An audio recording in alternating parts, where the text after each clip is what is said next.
हाय। अभी तक हम लेटेस्ट सीख के टोटल 8 चैप्टर को डिस्कशन कर चुके हैं, कंप्लीटली स्टडी कर चुके हैं, वन बाय वन सारी एक्सरसाइज को सोल्व कर चुके हैं। उसके अंदर फंक्शंस के बारे में हमने अच्छी तरीके डिटेल में डिस्कशन कर लिया है कि फंक्शंस क्या होते हैं, फंक्शंस को यूज क्यों करते हैं और फंक्शंस को डिक्लेयर कैसे करते हैं, फंक्शंस को डिफाइन कैसे करते हैं। उसी तरीके से अब बात करते हैं पॉइंटर्स। जो हमारा लेटेस्ट चैप्टर चल रहा है उसके अंदर हम पॉइंटर्स के ऊपर डिस्कशन कर चुके हैं कि पॉइंटर्स किस तरीके से डिक्लेयर करे जाते हैं, पॉइंटर्स का यूज क्या होता है। पॉइंटर्स बेसिकली एड्रेस को डिनोट करते हैं, किसी भी वेरिएबल की मेमोरी लोकेशन को डिनोट करने के लिए पॉइंटर्स का यूज करा जाता है। तो आज का जो हमारा वीडियो है उसके अंदर हम फंक्शन और पॉइंटर दोनों को मिक्स यूज करेंगे कि किस तरीके से फंक्शन और पॉइंटर्स का यूज करके एक प्रोग्राम को इम्प्लीमेंट किया जाता है, कि पॉइंटर्स का किस तरीके से फंक्शंस के अंदर यूज कर लिया जाता है। तो उससे पहले हम सबसे पहले चेक करेंगे कि हमने देखा था कि यूजर डिफाइंड फंक्शंस कितने तरह के होते हैं। देखिए, फंक्शंस को डिफाइन करते हैं हम दो बेस के ऊपर। एक तो क्या फंक्शन कोई वैल्यू रिटर्न में कर रहा है, या क्या कोई फंक्शन इनपुट के अंदर कुछ ले रहा है।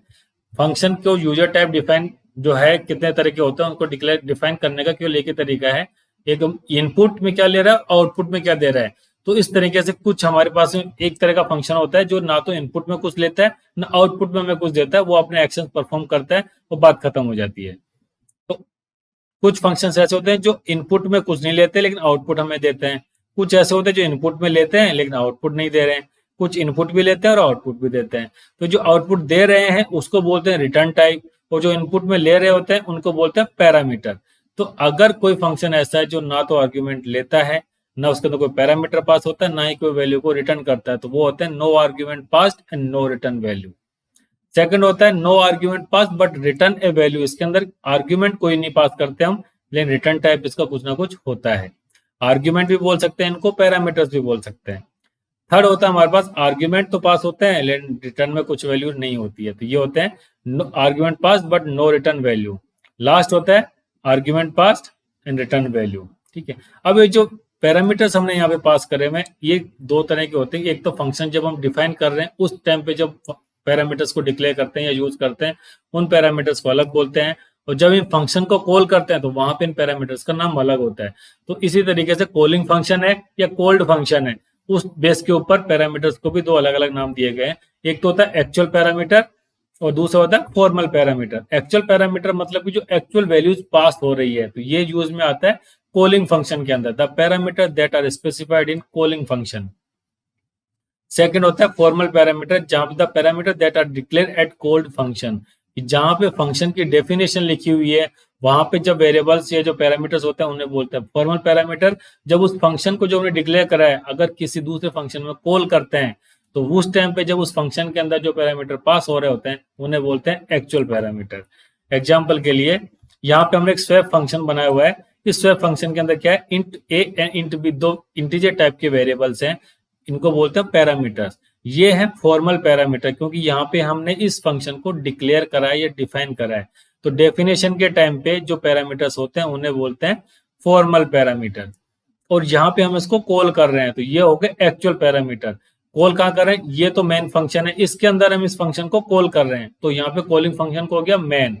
मतलब कॉलिंग फंक्शन के अंदर जब पैरामीटर्स होते हैं उन्हें बोलते हैं हम एक्चुअल पैरामीटर, क्योंकि एक्चुअल वैल्यूज को कंटेन करके रखते हैं। और फॉर्मल पैरामीटर की मतलब जहां पे हमने उसको डिक्लेयर करा हुआ है। अब देखिए दोनों में डिफरेंस क्या है, num1 है num2 जो यहाँ पे जहां पे हम कॉल कर रहे हैं हमने यहाँ पे उसका टाइप डिफाइन नहीं करा है, लेकिन डिफाइनेशन के टाइम पे जो फॉर्मल पैरामीटर्स हैं उनकी हमने यहाँ पे रिटर्न टाइप डिफाइन कर रखा है कि ये डेटा टाइप क्या है, इंटीजर टाइप का डेटा टाइप है। ये जो पैरामीटर्स आ रहे हैं ये इंटीजर टाइप के होंगे, तो ये एरर देगा कि नहीं देगा, डिफाइन इस मैटर इस पे करता है कि आपने जो पैरामीटर्स पास करें एक्चुअल पैरामीटर क्या वो सेम डेटा टाइप के हैं जो फॉर्मल पैरामीटर के थे। तो एक्चुअल पैरामीटर फॉर्मल पैरामीटर के दोनों को डेटा टाइप सेम होना चाहिए किसी भी फंक्शन को कॉल करने के लिए। तो ये हो गया कॉलिंग फंक्शन। यहाँ पे कॉलिंग फंक्शन कौन सा है, मेन, और कॉल्ड फंक्शन कौन सा हो गया, स्वैप। अब ये जो पैरामीटर्स हैं इनको फॉर्मल पैरामीटर और एक्चुअल पैरामीटर के ऊपर हमने डिवाइड कर दिया। अब इन्हीं पैरामीटर के बेस के ऊपर फंक्शन को जब हम कॉल करते हैं तो हमारे पास में दो टर्म निकल के आती है, call by value and call by reference. Call by value की तो जब भी बात करेंगे तो मतलब एक्चुअल वैल्यू जब हम पास करते हैं तो वो हो जाता है कॉल बाय वैल्यू। लेकिन अगर आप वैल्यू को पास ना करके अगर रेफरेंस पास करते हैं, रेफरेंस मतलब कि किसी पर्टिकुलर पैरामीटर का एड्रेस, या फिर पॉइंटर्स के थ्रू उसकी लोकेशन को पास करते हैं तो वो होता है कॉल बाय रेफरेंस। तो किसी फंक्शन को call by reference parameters pass कर रहे होते हैं तो वो कॉल बाय रेफरेंस कॉल होता है। तो यहाँ पे हम यूज करते हैं पॉइंटर्स का, क्योंकि पॉइंटर्स के थ्रू ही हम किसी भी वेरिएबल की मेमोरी लोकेशन को आइडेंटिफाई कर सकते हैं। अब हम बोल रहे हैं कि वेरिएबल की लोकेशन, भाई पैरामीटर जो होते हैं वो भी तो वेरिएबल से होते हैं, भाई एक्चुअल पैरामीटर हो चाहे फॉर्मल पैरामीटर हो, अल्टीमेटली तो दोनों वेरिएबल टाइप ही होते हैं, वेरिएबल ही होते हैं, बट उनका नाम अलग अलग जगह पे अलग अलग दे दिया जाता है। अब कॉल बाय रेफरेंस कैसे काम करता है, कॉल बाय वैल्यू कैसे काम करता है, उससे पहले हम ये चेक करते हैं कॉल बाय वैल्यू होता क्या है। कॉल बाय रेफरेंस क्या, अगर किसी पैरामीटर की वैल्यू पास कर रहे हैं हम फंक्शन के अंदर या कोल्ड फंक्शन के अंदर, अगर कोल्ड फंक्शन के अंदर ये एबिलिटी है कि वो कॉलिंग फंक्शन के अंदर जो पैरामीटर पास कर रखे हैं उनकी वैल्यू चेंज कर दे, तो वो हो जाता है कॉल बाय रेफरेंस। और अगर वैल्यू चेंज नहीं होती तो वो होता है कॉल बाय वैल्यू। ठीक है, अब इनको समझते हैं हम एग्जाम्पल के थ्रू कि call by value example swapping का एक एग्जाम्पल हमने ले रखा है। इसके अंदर देखिए हमने एक फंक्शन डिफाइन कर रखा है स्वैप नाम से, जिसके अंदर की x and y formal parameters हैं जो कि इंटीजर टाइप के हैं। इस फंक्शन को हमने कॉल करा है यहाँ पे, तो ये हो गए हमारे actual parameter x and y. तो देखिए एक्स एंड वाई दो वेरिएबल डिक्लेयर कर रखे हमने इंटीजर टाइप के, और ये पास कर दिया एज इट इज हमने एक्स एंड वाई। जब इसको हमने यहाँ पे कॉल करा है तो यहाँ पे ये फॉर्मल पैरामीटर में पास हो गया, एक्स की वैल्यू 10 और वाई की वैल्यू 20। यहाँ हमने इन नंबर्स को स्वैप कर दिया। स्वैप करा कैसे, टेम्प इनिशियली वैल्यू को वेरिएबल लिया है, इसके अंदर हमने एक्स की वैल्यू पास कर दी, तो टेम्प के अंदर क्या चला गया 10। अब एक्स के अंदर हमने वाई पास कर दिया, तो एक्स की वैल्यू कितनी हो गई 11 और वाई की वैल्यू हो गई 10। तो मतलब कि जो नंबर हमने यहाँ पे पास करा था 10 एंड 11, तो अल्टीमेटली क्या हो गए 11 एंड 10। उसके बाद में हमने यहाँ पे जब प्रिंट स्टेटमेंट कॉल करा है तो आउटपुट में क्या आएगा 10 एंड 11। जब क्या आना क्या चाहिए 11 एंड 10, क्योंकि आप बोलो कि भी एक्स एंड वाई था, एक्स एंड वाई हमने यहाँ पास कर दिया। भाई उस सब चीजों से कोई फर्क नहीं पड़ता, क्योंकि ये फॉर्मल पैरामीटर है, ये एक्चुअल पैरामीटर है। आप इसको एक्स एंड वाई की जगह पे ए एंड बी भी पास कर देते तो भी यहाँ पे 10 एंड 11 ही पास होता। तो इनके नाम से कोई फर्क नहीं पड़ता कि आपने नाम सेम रखा हुआ दोनों का, इनका स्कोप अलग अलग हो गया। इसका स्कोप इस फंक्शन के अंदर हो गया, इसका यहाँ पे हो गया। स्कोप क्या होता है, ये भी एक पर्टिकुलर टर्म है जिसको हम आगे डिस्कस करेंगे। लेकिन इस तरह से जब हम कॉल कर रहे हैं तो जो फंक्शन की एक्चुअल पैरामीटर्स हैं उनकी वैल्यू चेंज नहीं हुई है। अगर इस स्टेटमेंट को आप यहाँ पे लिखोगे कॉल्ड फंक्शन के अंदर, तो वैल्यू एक्स एंड वाई की चेंज होकर के आ जाएगी। आपने पास तो 10 एंड 11 करी थी, बट मैंने उसको 11 एंड 10 कर दिया। लेकिन मेन फंक्शन में जाने के बाद उसकी वैल्यू क्या हो जाती है वापस से 10 एंड 11। तो क्या हुआ, ये एक्चुअल पैरामीटर्स हो गए, ये कॉल बाय वैल्यू आ गया कि वैल्यूज को चेंज नहीं कर पाया जब हमने कॉल फंक्शन के अंदर पास कराए। तो अब जब हम इसको पास करें कॉल बाय रेफरेंस, देखिए इसके अंदर भी वही वेरिएबल डिक्लेयर कर रखे हैं 10 एंड 11, बिल्कुल हमने यहाँ कॉल कर रखा है। यहाँ पे ये डिफरेंस क्या है, यहाँ हमने यूज कर रखा पॉइंटर का, यहाँ हमने यूज करा है एम% का, लेकिन यहाँ हमने ना तो पॉइंटर का यूज करा हुआ है ना ये हमने एम% पास करा हुआ है। तो एम% जब हम पास कर रहे हैं तो क्या हो गया, मतलब एक्स की जो मेमोरी लोकेशन है वो पास हो रही है, वाई की मेमोरी लोकेशन पास हो रही है, यहाँ पे उसने मेमोरी लोकेशन रिसीव कर ली है। अब देखिए हमने यहाँ पे क्या करा है, वही जो बिल्कुल सेम एज इट इज जो करा था हमने इसी कोड को कॉपी करके यहाँ पेस्ट कर दिया, बट इसके अंदर क्या लगा दिया हमने स्टार स्टार लगा दिया। तो क्या हो गया, नॉर्मल पैरामीटर से ये पॉइंटर वेरिएबल बन गए। तो अब क्या है, आपस में स्वैपिंग वैल्यूज की नहीं चल रही है, इनके एड्रेस की चल रही है कि एक्स की लोकेशन क्या थी, वो अब एक्स की लोकेशन बन गई है वाई, और वाई की लोकेशन बन गई है एक्स की। मतलब कि अपन ने एक्स एंड वाई की जो लोकेशन थी वो इंटरचेंज कर दी है।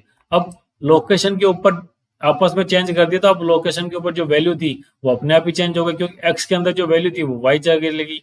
अब आपने मेमोरी लोकेशन के ऊपर ही चेंज कर दिया, एड्रेस के ऊपर ही, तो अब इसको आप यहाँ भी यूज करोगे तो एक्स एंड वाई की वैल्यू यहाँ तो 10 एंड 11 थी, लेकिन क्या हो गई 11 एंड 10। क्यों, क्योंकि आपने मेमोरी लोकेशन के ऊपर जो डेटा था उसी को चेंज कर दिया। ये बिल्कुल उसी तरीके से है जैसे कि मान लीजिए आपके कॉलोनी में दो घर हैं, plot number 1 and plot number 2 दोनों हैं। अगर आपने बाहर से प्लॉट नंबर 1 एंड 2 का नाम ही चेंज कर दिया, उनका एड्रेस ही चेंज कर दिया, प्लॉट नंबर 1 को तो 2 बना दिया, 2 को 1 बना दिया, तो अब क्या हुआ, उसके अंदर जो रहने वाले लोग थे वो आपस में चेंज हो गए अपने आप ही। तो आप उसको कहीं पर भी आइडेंटिफाई करोगे तो क्या हो गया, चेंज होकर के पता लगेगा प्लॉट नंबर 1 में तो ये रहते हैं और प्लॉट नंबर 2 में ये रहते हैं। तो ये इसलिए चेंज हो गया क्योंकि आपने उसकी लोकेशन ही चेंज कर दी है। अब उसका जो अंदर का स्टोर था वो अपने आप ही चेंज हो जाता है।